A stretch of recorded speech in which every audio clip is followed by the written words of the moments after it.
Olá, vou agora falar da transformação de Gauss. Vou apresentar a transformação e a medida invariante tradicional, a medida de Gauss. Então a transformação de Gauss, a gente vai representar por um G grande, no intervalo 0,1, no intervalo 0,1, mas o domínio não inclui o zero, mas a imagem inclui o zero, é definida da seguinte forma: G de x é simplesmente a parte fracionária de 1 sobre x, ou seja, G de x é 1 sobre x menos a sua parte inteira. O gráfico de G não é complicado de ser construído. Então, este é essencialmente o gráfico de 1 sobre x, mas refletido para ficar incluso no intervalo 0,1. Então, aqui é 1 sobre x, que vai até o ponto 1 meio, né? Onde isto aqui, o 1 sobre x para x igual a 1 vale 1, né? E quando chego aqui neste ponto, né, corresponde a 1 meio, ficaria 1 meio menos, ficaria 2 menos 1. Né? Então, aqui seria em 1 aqui. Em 1 meio eu volto a 1. E depois eu volto a colocar, como tem este aqui, em 1 meio eu fico com 2 menos 2, que é 0. Ok? E de novo, depois cresce até que chega a 1 terço. Né? Onde vale 1 de novo. Por um lado, né? Por outro lado vale 0. Então, volta a repetir tudo. Né? Então, isto é essencialmente o gráfico de 1 sobre x puxado para baixo, né? Transladado em vários momentos, até 1 sobre x, com estas translações aqui, estes números inteiros, para puxá-lo para baixo, de forma que ele fique incluso no intervalo 0,1. Isto vai ter, claro, infinitos ramos. Né? Tem um ramo entre 1 sobre n e 1 sobre n mais 1. Então, para x igual a 1 meio 1, temos que 1 sobre x está entre 1 e 2, né? E portanto a parte inteira é igual a 1. Assim, neste intervalo, no meio 1, tenho 1 sobre x menos 1. Em geral, para x entre 1 sobre k mais 1 e 1 sobre k, para algum k, nós temos que a parte inteira de 1 sobre x é k, e assim o g de x é 1 sobre x menos k. Estou puxando para baixo. Né? G não está definido no ponto 0, e mais ainda, g de 1 sobre k é 0 para todo o k. Logo, o segundo iterado, G2 de 1 sobre k, não está definido nesses pontos. Okay? E o terceiro iterado não está definido depois para a imagem, etc. Então o G não é um sistema dinâmico, segundo a definição que nós demos antes, porque ele não está definido em todo o domínio para todos os iterados. Né? Mas isto não coloca nenhum problema para o que a gente quer fazer. Porquê? Porque todos os iterados estão bem definidos no conjunto dos números irracionais, já que a imagem de um irracional também é irracional. 1 sobre x vai ser irracional, menos um número inteiro continua sendo irracional. Ok? Então, nos irracionais já está bem definido. Okay? E os irracionais têm medida 1 de Lebesgue. Né? Os racionais são inumeráveis, têm medida 0. Então, eu tenho a transformação que ela está bem definida para todos os iterados em quase todos os pontos em relação à medida de Lebesgue. Então, isto dá para definir alguma coisa aqui. Assim, é suficiente para os nossos objetivos, porque assim vamos tratar de propriedades que valem quase todos os pontos e os números irracionais formam um subconjunto de Lebesgue 1, né, no intervalo de Lebesgue total, e podemos ignorar o comportamento dos restantes pontos. Bom, o que torna esta transformação muito interessante do ponto de vista ergódico é que G tem uma probabilidade invariante. De fato, ela é equivalente à medida de Lebesgue. A probabilidade invariante é dada por esta expressão. Media é igual ao integral de uma certa constante sobre 1 mais x dx em E. Qualquer que seja mensurável E, onde o C é uma certa constante positiva. Então, a integral está bem definida, já que a função integranda C sobre 1 mais x é uma função contínua no intervalo 0,1. Okay? Então, eu posso sempre definir este integral, está tudo tranquilo, e posso definir o integral em cada conjunto, e isso dá uma certa medida. Observemos também que C sobre 1 mais x, né, é menor ou igual que C e é maior ou igual que C sobre 2. Então, a medida, aquela medida, em qualquer conjunto, subconjunto é menor ou igual que C vezes Lebesgue, vezes a medida M de E, e é maior ou igual que C sobre 2 vezes a medida de Lebesgue. Em particular, μ, portanto, é equivalente à medida de Lebesgue. Okay? As duas medidas têm os mesmos conjuntos de medida nula. E tem medida nula para mi se e só se o E tiver medida nula para a medida Lebesgue. Uma observação é que, e importantíssima, é que a medida mi é invariante pela transformação G. E se o C tiver o valor de 1 sobre log 2, então mi é uma probabilidade.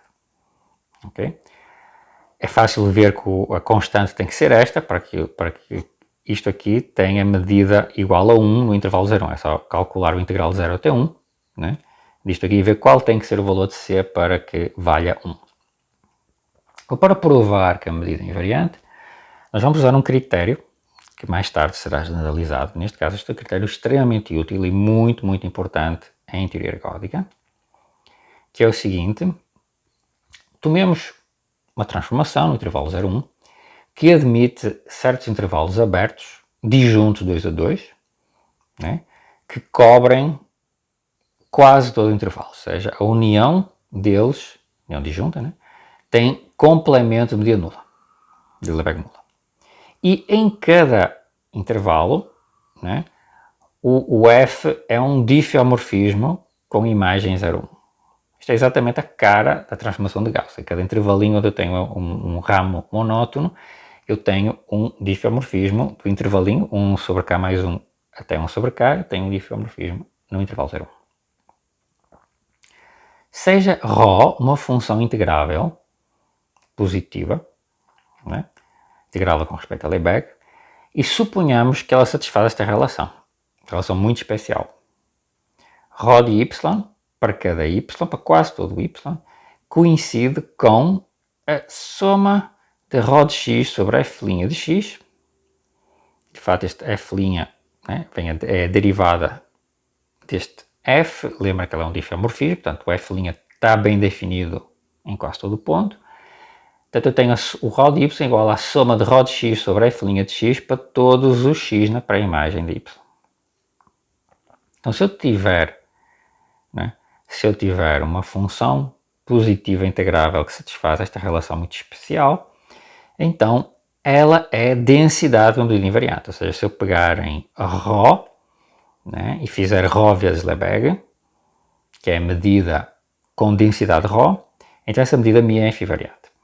Okay? Reciprocamente, se mi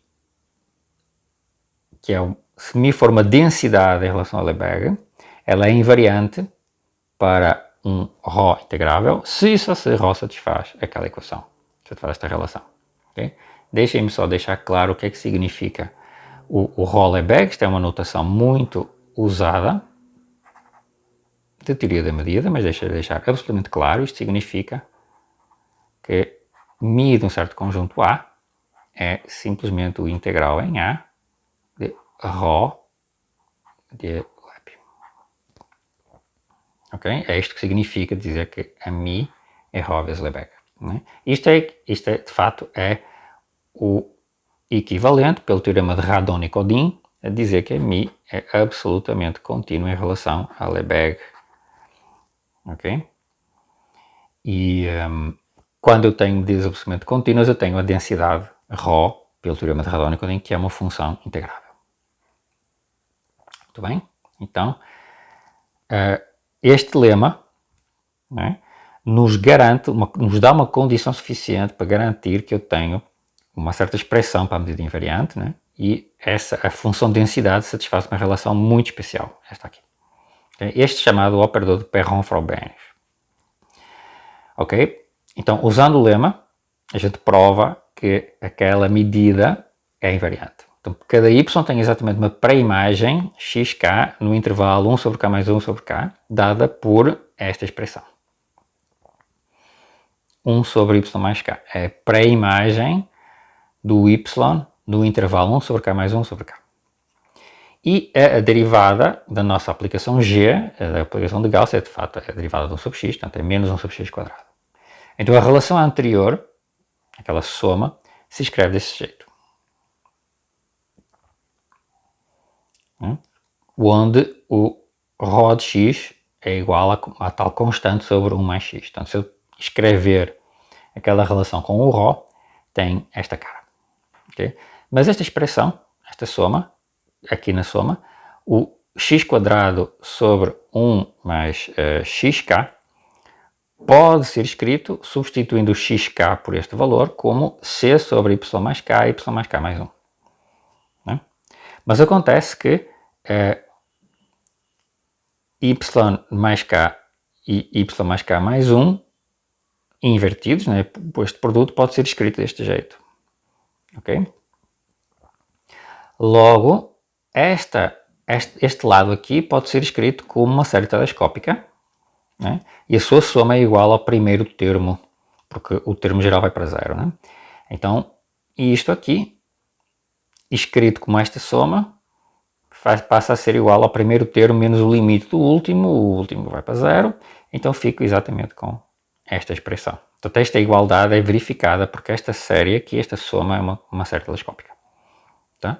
Então isto prova que esta expressão satisfaz aquela relação do lema e, portanto, acreditando no lema, né, o lema vai nos dizer que essa é uma condição suficiente para ter uma medida, uma densidade invariante. Certo? Usando o critério de invariância, vamos ver o que. Então, eu gostaria de ter, né, que o integral de φ composta com f em relação à nossa medida, a ρ Lebesgue, tem que ser igual ao integral de φ. Tá? Então eu gostaria de ter que o integral de φ composto com f é igual ao integral de φ em relação à medida, à minha densidade ρ Lebesgue. Ok?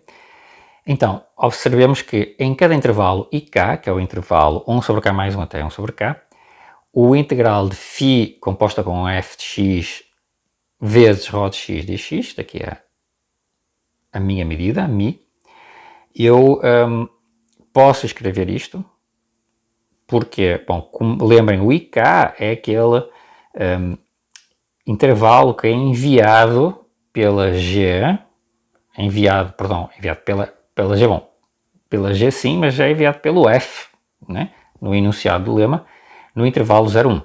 Então eu posso escrever este integral como um integral em 0,1 de φ de y vezes ρ, e aqui vou colocar, portanto, o y é o f de x e, portanto, o x vai ser a pré-imagem do y pela fk, que é f restrita ao ik.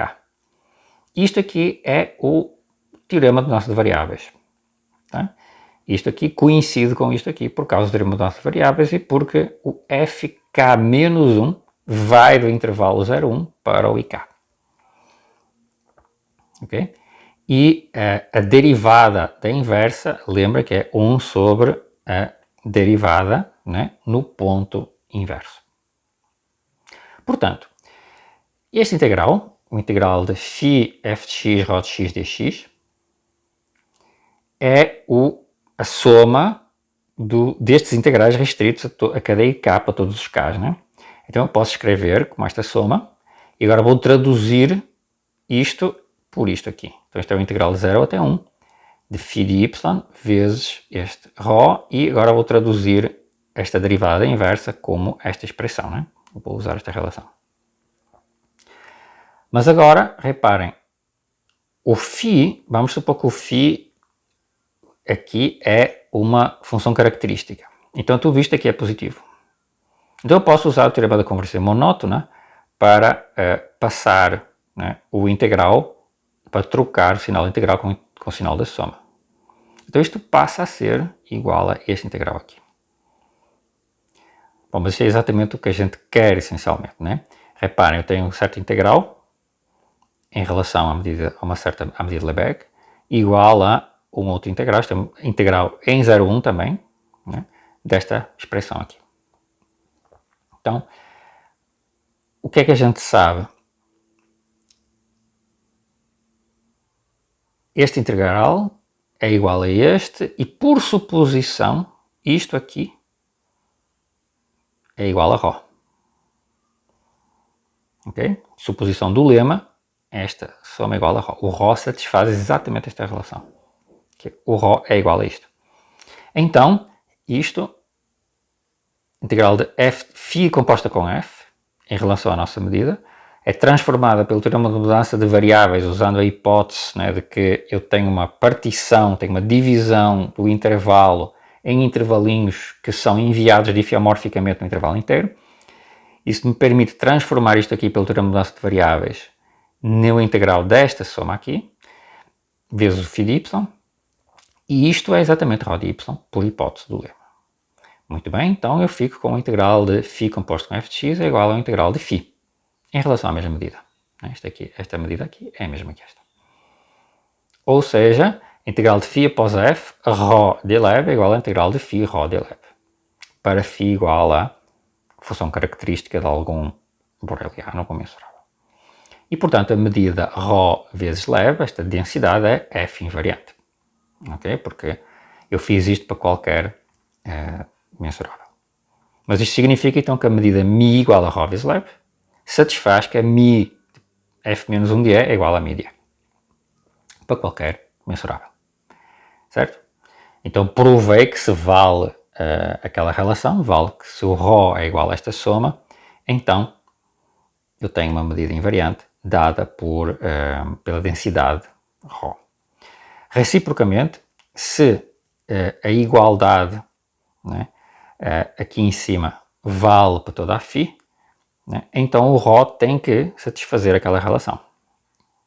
Tá? Ou seja, se isto é igual a isto, se a medida é invariante, como eu sei que esta integral é igual a esta, então eu tenho que ter que este ρ tem que ser igual a esta expressão, pelo menos QTP, né? Pelo menos quase todos os pontos em relação à medida de Lebesgue. Porque eu tenho que as integrais são iguais para todas as φs, para todas as funções características, né? Então isso vai me implicar que isto aqui tem que ser igual a isto aqui, QTP. Tá? Isto nos diz que o lema tem que ser verdade, né? Só não nos diz de onde é que nós tiramos aquela ideia, né? Isso vai ficar mais claro um pouquinho mais tarde, mas essencialmente nós estamos usando o teorema de mudança de variáveis, né, para provar esta relação. Okay? E a partir daqui é mais ou menos natural dizer, olha, se isto coincide com o ρ, então eu tenho uma medida invariante, né? Automaticamente. Então nós colocamos isso como uma hipótese. E este operador, ou seja, o operador que pega no ρ e leva nisto aqui, é um certo operador chamado operador de Perron-Frobenius, e nós estamos procurando um ponto fixo desse operador, certo? Nesta hipótese eu tenho aqui um ponto fixo. Isto aqui é um operador que fixa uma certa função. Portanto, eu teria procurado um certo ponto fixo de um certo operador e isso me dá uma densidade invariante. Okay? Essa é uma ideia extremamente útil na teoria ergódica. Porquê a transformação de Gauss é tão importante? Porque ela está relacionada com frações contínuas. Okay? Que é um assunto tradicional e muito importante da teoria dos números. Okay? Então, isto aqui é só para explicar onde é que vem a constante. A transformação de Gauss é importante na teoria dos números porque ela está relacionada com as frações contínuas. Vamos ver o que é que são as frações contínuas. Dado qualquer número no intervalo 0, 1, seja este número inteiro, que é a parte inteira de 1 sobre x0, e seja o x1 como sendo o 1 sobre x0 menos a sua parte inteira, ou seja, exatamente o g de x0. x1 é o g de x0. Observem que o A1 é um número natural, né? E por esta construção, né, o x1 está no intervalo 0, 1, e claro, o x0 pode ser escrito como 1 sobre A1 mais x1. Okay? Então eu escrevi o meu ponto inicial como 1 sobre um número inteiro mais um número entre 0 e 1. Agora vou repetir a construção para o x1. Supondo que o x1 não é 0, eu repito o processo. Faço A2 igual a 1 sobre a parte inteira de 1 sobre x1 e o x2 como sendo a parte fracionária de 1 sobre x1, ou seja, o g de x1. Então, o x1 passa a ser 1 sobre A2 mais x2, né? Mas o x1 estava relacionado com o x0. Logo, então, substituindo no x0, então o x0 é 1 sobre A1 mais 1 sobre A2 mais x2. E agora tenho, então, 1 sobre um número inteiro, mais 1 sobre outro número inteiro, mais um certo número entre 0 e 1. Por recorrência, né, supondo que o x2 é um número entre 0 e 1 e não é 0, né? Eu repito o processo. Eu posso repetir todo este processo e vou obter o quê? Vou obter que enquanto o xn não se anula, né? Vou obter que o x0 é igual a 1 sobre A1, um número inteiro, mais 1 sobre um número inteiro, mais 1 sobre outro número inteiro, mais até 1 sobre n, mais um certo xn entre 0 e 1. Ok? Então eu estou decompondo o número real numa chamada fração contínua, também se chama fração continuada. Então não é difícil de verificar que esta sequência Zn, 1 sobre A1 mais 1 sobre A2 mais 1 sobre An, até 1 sobre N, converge para x0 quando o n vai para o infinito. Okay? E é usual traduzir este facto deste jeito, que é chamada expansão em fração contínua do x0. Isto é na hipótese de que o xn, que nós vamos obter naquele resto, nunca se anula. Okay? Claro que se eu tiver um número racional, isto vai parar para algum n. Okay? Eu não tenho uma fração contínua infinita, de fato. Então, é usual se escrever abreviadamente esta relação como, aqui ponho um parênteses reto, né? E faço a sequência A1, A2, A3, A4 separada por vírgulas. Portanto, x0 tem esta fração contínua.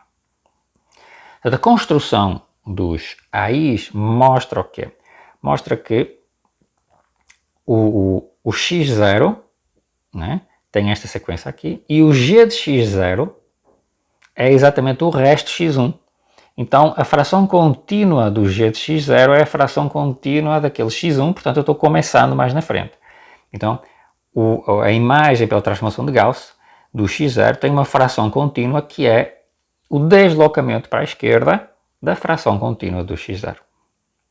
Okay? Então, se eu considerar agora o espaço das sequências de inteiros, reparem que agora não tenho um número finito de símbolos, agora eu tenho qualquer número inteiro. Este A2 pode ser 32 milhões, ele não está limitado. Então, consideramos agora o espaço de todas as sequências de inteiros e associamos x0 àquela sequência que define a fração contínua. Então, o g de x0 será associado à sequência que é o deslocamento para a esquerda, jogando fora o primeiro termo. Então, esta transformação é um shift com uma quantidade inumerável de símbolos, é um shift com uma quantidade inumerável de símbolos que satisfaz esta relação. Ou seja, ele conjuga a transformação de Gauss com o shift, né, através desta transformação que associa a cada ponto do intervalo a sua fração contínua. Isto é uma codificação para a transformação de Gauss. Isto vale nos números irracionais, né? Que eu tenho que ter aquela sequência de símbolos A1, A2, A3, A4 bem definida. Okay? Os racionais eu paro, só tenho um número finito de termos. Okay? Então, para quase todo ponto, jogando fora os racionais, eu tenho isto bem definido e temos uma codificação para a transformação de Gauss. Okay? Reparem que dizer que o x0, né, tem esta sequência aqui, está dizendo essencialmente em que intervalinhos daqueles IKs cai o x0 quando eu itero. Então, o x0 está no intervalo correspondente a 1 sobre A1 mais 1, 1 sobre A1. Porque o A1 é o primeiro termo. E este A2 vai significar que o g de x0 vai cair no intervalo correspondente ao A2. O intervalo correspondente ao A2 é 1 sobre A2 mais 1 até 1 sobre A2. O A2 é um outro número inteiro. E assim sucessivamente.